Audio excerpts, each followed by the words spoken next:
वचन, सत्य वचन, अमर वचन, जीवित वचन, दिव्य वचन, सत्य वचन, अमर वचन, जीवित वचन।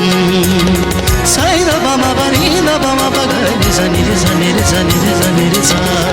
दिव्य वचन, सत्य वचन, अमर वचन, जीवित वचन, दिव्य वचन, दिव्य वचन।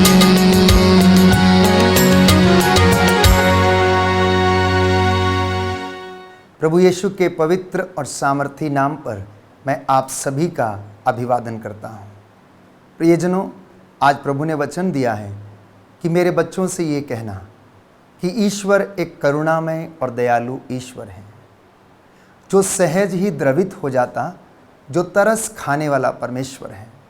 जब इज़राइली जनता मिस्र की गुलामी में थी, तब उसने अपने पवित्र दाहिने हाथ से उसको पाप की गुलामी से, मिस्रियों की गुलामी से, हर प्रकार के शोषण से उसे बचाया और उसे मिस्र की गुलामी से आज़ादी दिलाई। हमारे जीवन में ये करुणा और ये दया निरंतर बहती रहती है, और ये एक रहस्य है जिसे हम समझ नहीं पाते हैं। ईश्वर की दया और करुणा हमारी सोच के बहुत अधिक परे है, जिसे हम चाहते हुए भी समझ नहीं पाते हैं। हम बहुत बार प्रयास करते हैं, लेकिन ऐसा संभव नहीं होता है। तो ईश्वर ने यीशु के द्वारा हमें अनंत जीवन दिया है। ईश्वर ने यीशु के द्वारा हमें अनंत जीवन दिया है। मैं आपको ये बता रहा हूं कि मुक्ति केवल यीशु मसीह के द्वारा संभव है, किसी दूसरे व्यक्ति के द्वारा नहीं। क्योंकि यीशु मसीह ने ही सारी मानव जाति के लिए प्रायश्चित किया और उसके गुनाहों के लिए अपने रक्त की एक एक बूंद को उसने बहा दिया, और वो दया निरंतर हमारे जीवन में बनी रहती है। प्रेरितों के कार्यकलाप में बाइबल इस बात को स्पष्ट करती है कि किसी दूसरे व्यक्ति के द्वारा मुक्ति नहीं मिल सकती, क्योंकि ईसा मसीह के नाम के सिवा मनुष्यों को कोई दूसरा नाम नहीं दिया गया है। आप लोग ये जान लें, बाइबल इस बात को प्रमाणित करती है कि ईसा मसीह के नाम के सिवा मानव जाति को कोई दूसरा नाम नहीं दिया गया है। ये पवित्र बाइबल हमें बताती है, और कोई भी दूसरा व्यक्ति हमें मुक्ति नहीं दिला सकता, केवल और केवल यीशु मसीह। क्यों? क्योंकि धर्मशास्त्र इसको प्रमाणित करता है।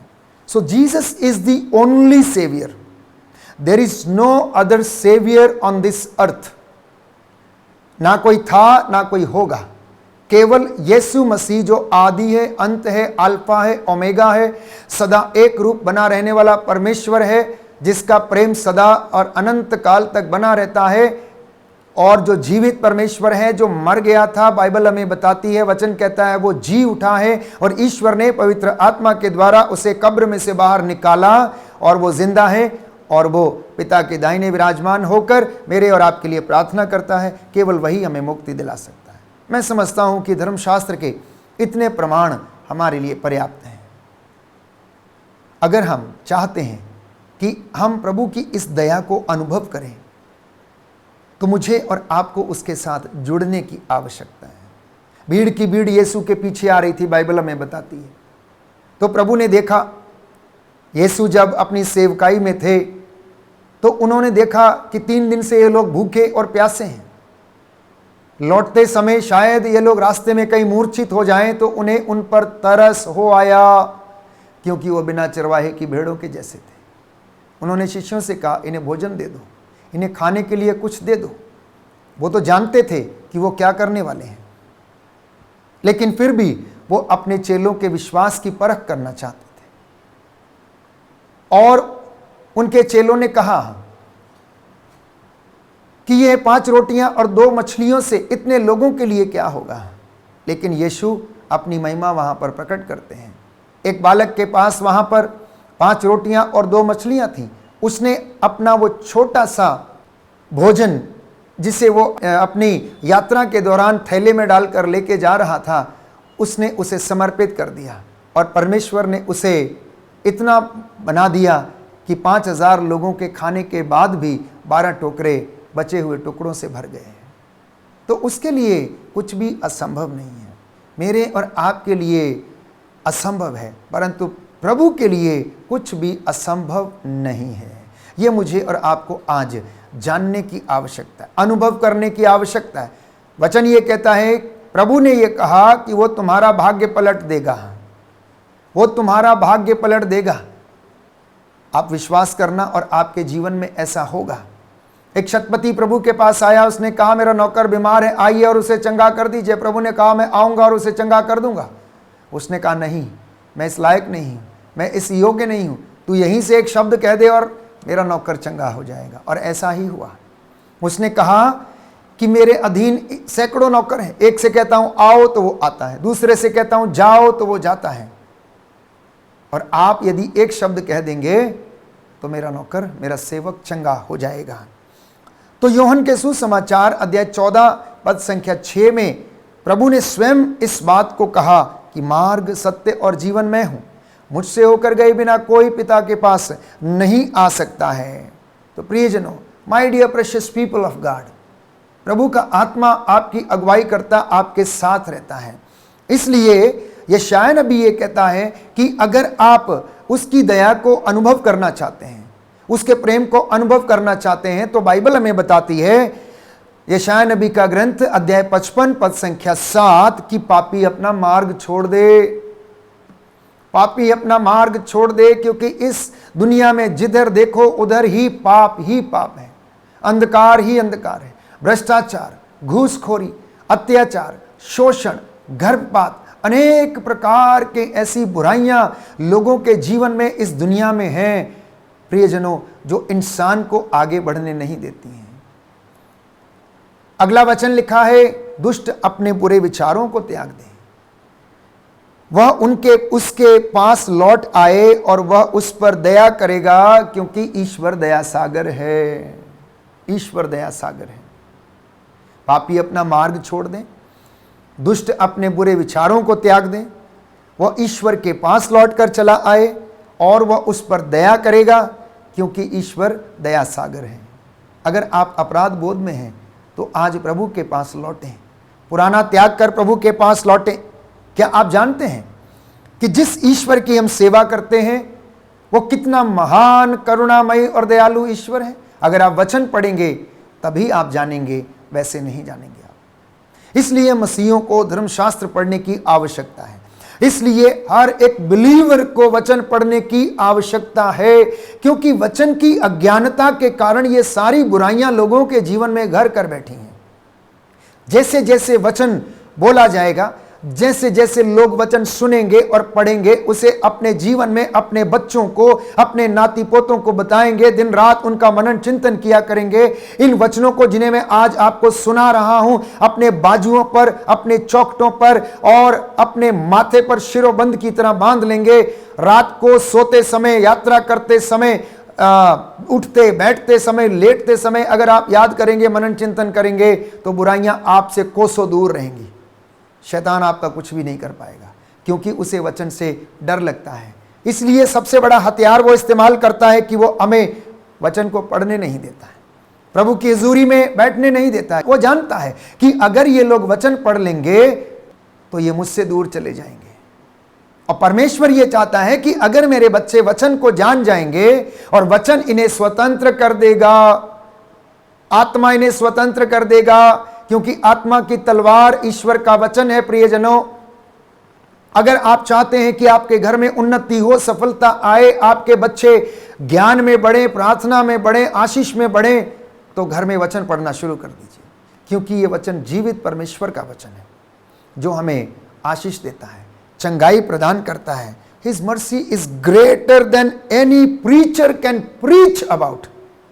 जानते हैं आप कि परमेश्वर की दया इतनी बड़ी है कि जो प्रचारक है, जो वो प्रचार करता है, जो लोगों को बताता है, उससे कहीं ज्यादा अधिक महान ईश्वर की दया है। इसलिए यदि आप चाहते हैं कि आप पर वो ये दया बरसाए तो उसके साथ उसके पास लौट कर चले आना। आप ये वचन सुन रहे हैं और ईश्वर की दया के विषय में सुन रहे हैं।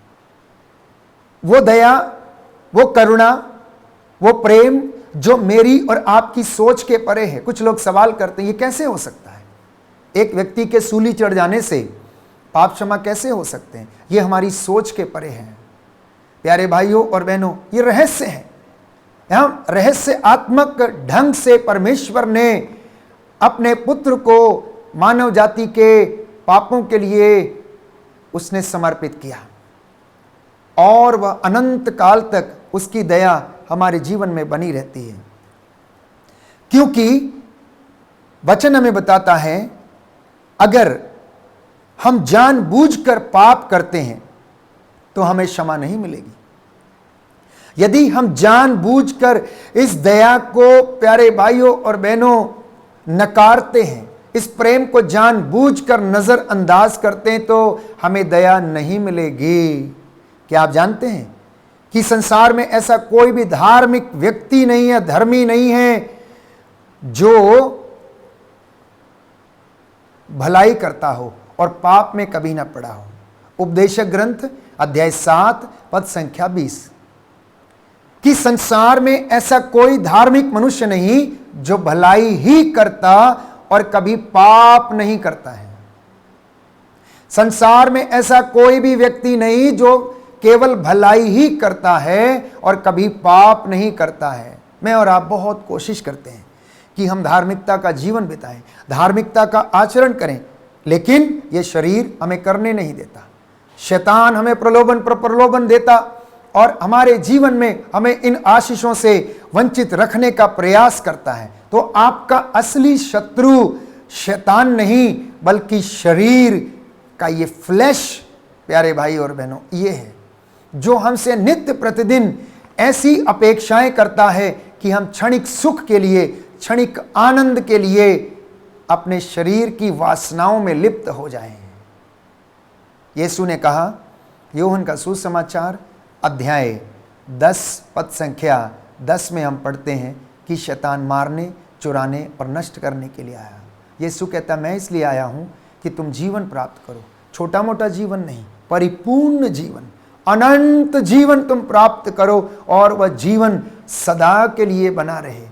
अब शैतान क्या करता है? सबसे पहले हमारे शरीर पर अटैक करता है, तत्पश्चात हमारी आत्मा पर और हमारे विचारों पर अटैक करता है और अपने प्रलोभनों के द्वारा वो हमें अपने शिकंजे में कस लेता है और हम शरीर की वासनाओं को पूरा करने के लिए तत्पर हो जाते हैं और हम पाप कर बैठते हैं। और इसी पाप का जो वेतन है वो मृत्यु है, जैसा कि बाइबल हमें बताती है। तो प्रियजनों, हमारी लड़ाई संत पौलुस और ज्यादा स्पष्ट करता है इस संसार के हाकिम से है, अर्थात संसार के नायक से, जो स्वयं ये कहता है, जिसने प्रलोभन के समय यीशु से कहा कि देखो तुम मेरे पैरों पर गिरकर आराधना करो और मैं ये सारा राजपाट तुम्हें दे दूंगा। He claimed that everything belongs to him. वो आज भी ऐसा ही करता है, लोगों को प्रलोभन यही देता है कि तुम ऐसा करो, तुम वैसा करो, तुम्हें ये मिलेगा, आनंद मिलेगा, तुम जाकर पैसे को डबल करो, तुम जुआ खेलो, तुम जीत जाओगे।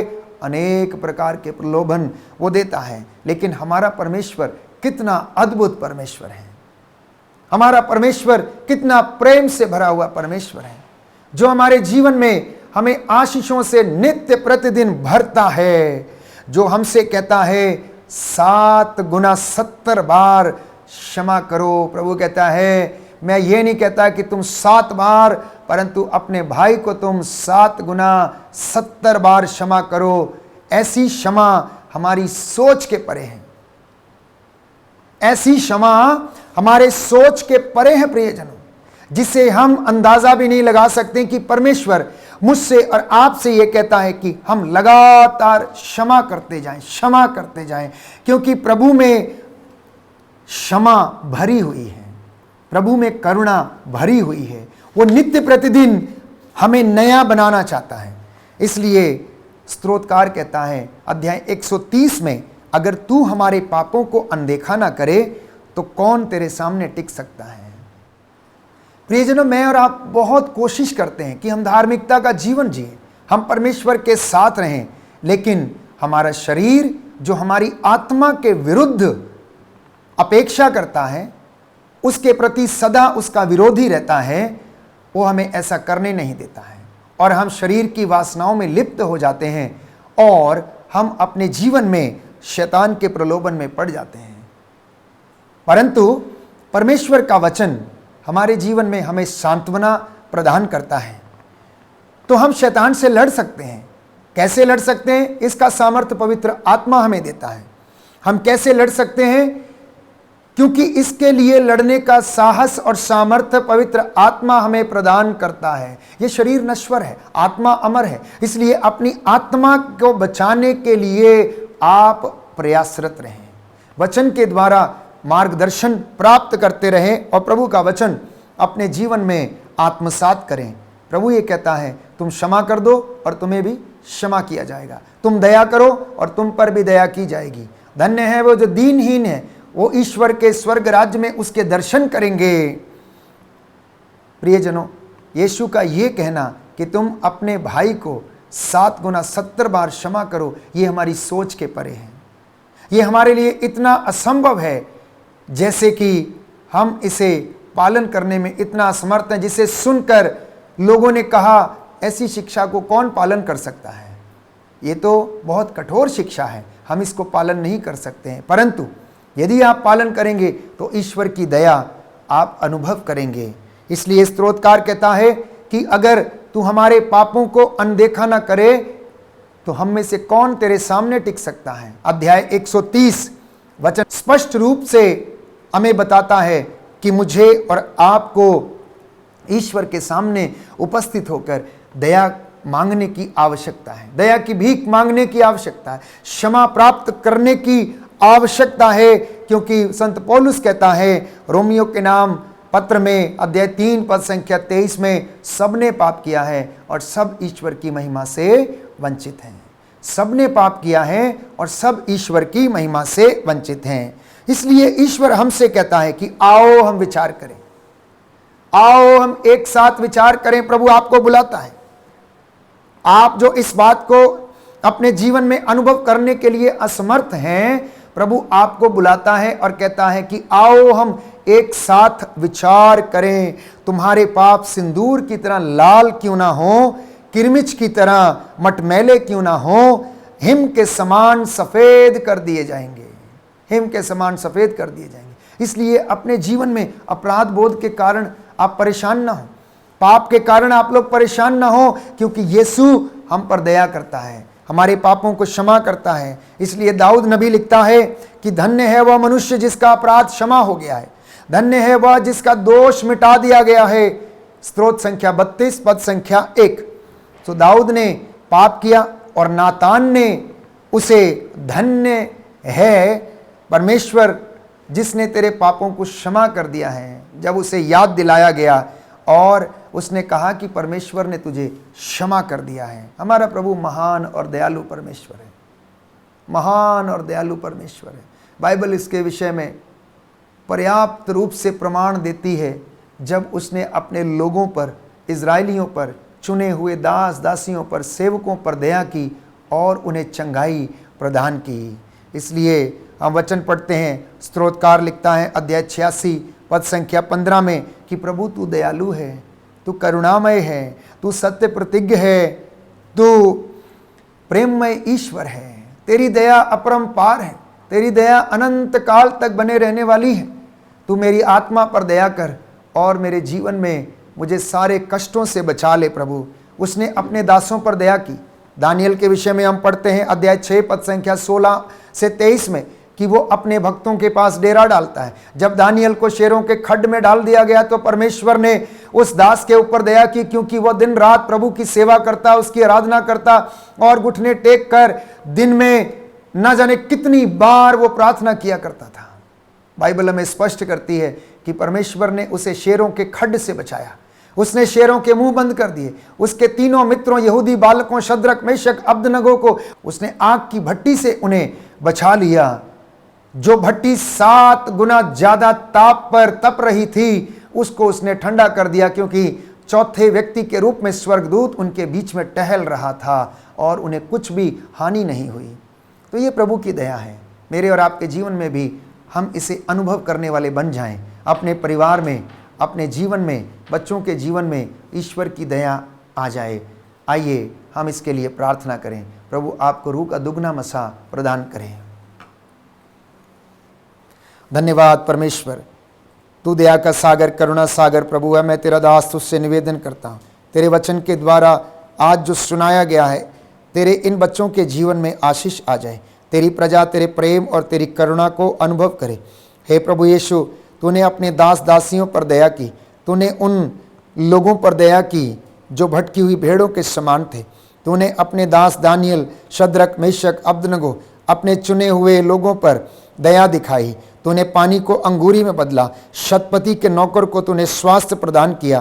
तूने रक्तस्राव पीड़ित स्त्री को तूने चंगाई प्रदान की। जकेउस को तूने मुक्ति प्रदान की। लाजरस को तूने जिंदा किया।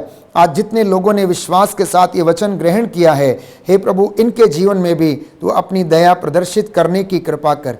तेरा आत्मा इन पर अधिकार ले और ये वचन इनके जीवन में पूरे हो जाएं। ये प्रार्थना सुन उद्धार करता यीशु मसीह के द्वारा, आमीन।